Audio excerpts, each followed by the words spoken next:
premises, right? Banking industry has gone through severe turbulence last year on 15th of July. This 55.62, I mean, for you, it's one of the factors. For us, it is what gives us bread and butter. Because bankers make money only out of managing risk. Credit risk, market risk, and operating risk. These three you manage, then only you can make profits, right? As a small bank like us, and like rightly mentioned, analysts, they sit with you and say, next quarter kya ho raha hai? People second guess your strategy. They say, why aren't you doing this? Why don't you look at things this way? It's very easy to talk of one variable, but not understand the full picture. We had always felt as a small bank that we should not be caught short on liquidity and long-term exposure if there's a turbulence in the market, because we did not have the risk appetite. And for quarter after quarter, in financial services, in banks, when you sit with analysts, they often ask you, your market risk is mainly on your portfolio, which is trading portfolio, where you need to market at the end of every day, right? Now, we were keeping that at a very short end of maturity. Conversely, what happens is your dealing opportunities, your opportunities to make quick money are limited. And analyst after analyst, quarter end, they say, you are running a very conservative bank, you are running a very conservative bank, you are running a very conservative bank. What happened on 15th July? When rates went through the roof, exchange turmoil was there. A bank was sitting pretty because we were sitting on surplus liquidity, which we could lend out and get more money. We had hardly any mark-to-market losses. Just to give you a perspective, RBI came out with guidelines that if you have mark-to-market losses, you can spread it across the rest of the year, across the 3 quarters, second, third, and fourth quarter of current fiscal. Our total mark-to-market loss was 1.5 lakhs, and we could just get on with it. Where does this thought process come from? I'll ask you a question. Have you heard of a number called 8I286? Does it ring a bell to anyone? No. 386? Who's that? Processor, right. So, who invented that? Or who was the father? You've seen the logo Intel inside. There's a migrant named Andy Grove. He was a key person behind that processor. He's written a very nice book. And this is in 90s he has written. Why? Because he could see that the world which was going, bankers till that time, you could borrow at 3% in savings, have a 6% spread, and at 3 o'clock go and play golf. That world was changing. That world was changing rapidly. Anybody has heard of Moore's Law?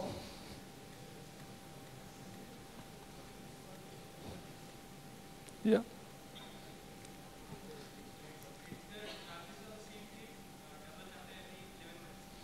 Every 18 months. So transistors on CPU double after every 18 months. What happens then? You are on a treadmill. The life becomes faster and faster. That's what was said, The analysts are looking at the screen 24 hours. Information is on real-time basis. All of us are tied down to our Blackberries. This is what is happening. This is what he foresaw in the 90s. And he's written a very good book. It's a small book, very easy to read. I would recommend that you go through it. The name is Only the Paranoid Survive. So hope for the best, but be prepared for the worst. That is a very important phenomenon. Typically, in financial markets, there are 4 areas where turbulence happens. One is foreign currency. Another is inflation. Third is debt. Yeah. And debt is internal and external, right? So all these together, these 3 areas together, then eventually have an impact on banking. These are the signals you need to watch for. Does country's debt exceed 60% of GDP? That's a danger level coming up. Is the currency very volatile? There's a danger level coming up. I mean, be careful. Sir, if you face problems, we face even larger problems because customers at time. I'll give you an example of a customer. This volatility is not new. in 2005, currency was constantly appreciating till end 2004. Yeah, rupee had reached 40, dollar had reached 40 rupees to a dollar. From way down 50, it had gone up to 40. And then immediately everybody started talking of 20 at 20. 20 rupees a dollar by 1920. And some exporters got carried away by it. One of the exporters went and sold his entire sales receivable for 2005. And then when currency went all the way back down to 50, over 1 year period, he found it hard to cover up. The company went through CDR, right?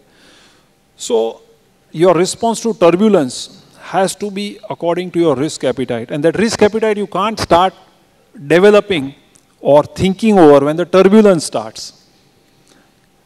You need to have that calm mind, that strategic vision, that understanding of what you can and cannot do, how the turbulence could impact you, like rightly mentioned, do some scenario analysis and be prepared for things happening. What I would also like to say is, since it's a mixed group, I believe it's finance, HR, marketing. Often turbulence is focused on what's in my wallet, the finance.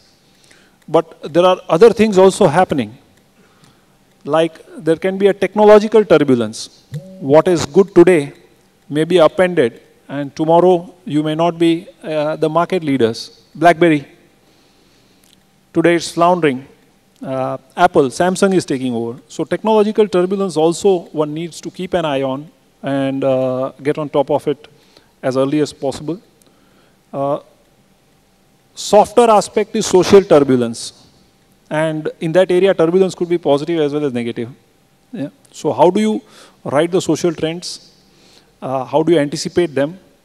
Whether you can take advantage of them, do they pose a threat to you? I think this is also becoming a very important issue. Net, all these together can shake up the established players. At times, it's better not to be overconfident, not to have hubris, not to have inertia on continuing to do the same thing in a same manner, like continuing to produce small screen, keypad-based products like BlackBerry, possibly. Look at what is happening, whether your products support the trend. I think these are the things which become very important as you go along. At the end of the day, I think, as Schumpeter has said, it's a process of creative destruction, and turbulence only hastens it. Yeah. Thank you very much. Thank you. Team panel. Because of some prior commitment, Vibha ma'am will have to leave. We thank ma'am for taking out time from a busy schedule and gracing the occasion.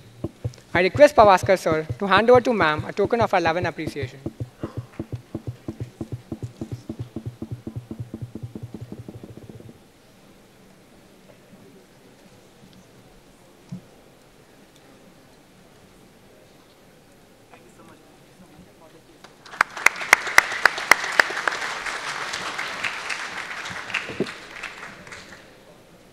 So, after hearing Mr.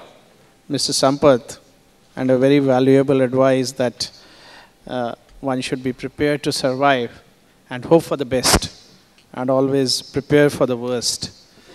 Of course, everybody, all businesses are run for survival, and strategies are very important. How you handle change. So that is why change management is actually being taught to all the CEOs and CFOs by various corporations. I was myself trained by Panasonic Corporation in Japan, offline, online, on change management particularly. So I think, and also the organizations are putting a lot of effort on how to innovate. So we have with us Mr. Sudeep Nair, and he is Global Head Business Transformation, GLT. So let's hear him out as to, you know, what is innovation, what more can be done, and what are the new ideas. Yeah. Sure. Good afternoon, everyone. I'll first introduce my function, because business transformation may not be a familiar function to all of you. Essentially, whenever a company faces turbulence or change, whether by their own will or by external forces, they will get transformed. So they will need to relook at the way they work, the way they operate, in order to define new ways of working for the future. And that's what my function of business transformation does. Just to also give you an overview of my company, I work with Jardine Lloyd Thompson. It's not a very familiar name among the masses because it's a B2B business, but it's a $1.5 billion business at present. And the main business is in providing insurance to large corporates. So if you can imagine a company like Air India, which has a fleet of 20-odd aircraft, we insure all the risks associated with that fleet. So we need to find the right insurers across the world who can provide that kind of a cover to Air India. So that's the scale of business that I operate. But just going back, I'll talk about my career trajectory and my encounters with turbulence, and then try to put that in a framework that I've observed across all the previous companies I've worked with, and the framework that I currently use in Jardine Lloyd Thompson. I started my career at Bennett Coleman and Company, the Times Group, back in 2001. And at that point of time, Times Group was fresh from the dot-com boom and had decided to start the India Times web portal. Also was very gung-ho about new media platforms such as Economic Times Television and so on. So I was hired from B School in 2001 from Ahmedabad as part of a startup group that would look at a variety of businesses beyond their traditional media. As I joined in May 2001 and spent a few months just getting to orient myself to the company, within no time, September 2001 happened, and suddenly the world had changed. There was a lack of funding for new opportunities, new investments, and the recession had truly hit. At that point of time, Times of India Group decided to react to this turbulence in a particular way. And they questioned their own core values and said, what am I really into? They said they are primarily a newspaper company, and they wouldn't want to deviate too much beyond that in a time of turbulence. And hence, they held back on investments such as Economic Times Television, which was launched later on in 2006 or so. And hence, their reaction to turbulence was to re-look at their product portfolio and re-look at their core competencies. After Times Group, I joined ICICI Bank, and ICICI Bank is no stranger to turbulence again. ICICI is in many ways a change maker itself because it introduced the whole concept of technology in banking within the Indian environment. But frequently, ICICI was in turbulence themselves because there would be odd runs on ICICI Bank. I remember back in 2005, there was a run saying ICICI is already bankrupt, and there should be a run and people should withdraw their deposits. So I was witness to many such turbulent times in ICICI. And ICICI, again, looked at their customers as well as products and determined what they should do in order to mitigate such turbulence and risk. Their reaction was very technology focused, so they decided to invest further in technology in terms of risk assessment, having better visibility on their customers, having better visibility on product profitability, and so on. So they had a different reaction to turbulence. The third company I joined was Cognizant. And Cognizant, as you know, is now a market leader. But back in 2004, it was a very small company. As it grew and reached a size of $1.5 billion or so, that was the time when Lehman crisis hit them. So in 2008, Cognizant was at a crossroad with diminishing demand for their IT services from the US market, where most of the crisis had actually hit then. And Cognizant had to decide what to do for the future. Now, Cognizant adopted a very aggressive approach towards the future and said, this is the opportunity for me to gain dominance. Infosys, Wipro, and other services companies had taken a more conservative approach in terms of just cutting the costs. And their key mistake was that they tried to cut costs on the front end in the business development investments. Cognizant took the other way around. They basically invested aggressively in business development capabilities, the front office or the front capabilities, and decided to accelerate demand generation, whereas other companies decided to cut costs all around. As a result, you'll see that from 2008 to 2010, Cognizant emerged as the leader where Infosys and Wipro took a backseat. So they had a different response to turbulence. I'm now with Jardine Lloyd Thompson, and Jardine is facing a different kind of turbulence. Jardine is a global company with 33 operating companies across the world. And in each of these different countries, the regulations are changing dramatically. You will know the IRDA regulations in India, but there are similar changes in the regulatory environment across various countries. Jardine reacted to it in a different way and said, I need to transform my business uniformly at a global level so that I can react to the future. And that's when we formed the business transformation function. And within Jardine Lloyd Thompson, we then shaped up a systematic way of looking at an organization. Typically, in such turbulent times, a CEO would come up with a mission statement or a vision statement at the end of that turbulence and say, where do we see ourselves 3 to 5 years down the line when this turbulence ends? However, most of the employees cannot really translate that vision into what that really means for them. So what we have done is create a framework called Operating Model Assessment Framework, which looks at the organization across multiple dimensions and assesses the impact of a transformation on each of these layers. So some of the layers that we looked at were customers. Who are our customers? And I'll talk about my previous employers and see how we can correlate to this framework. Who exactly are our customers? Back in 2001, when Times of India faced the crisis, they asked the same question. Who are our customers? Can you take a guess what their real response to this question was? Who are Times of India's customers? Who do you think they are?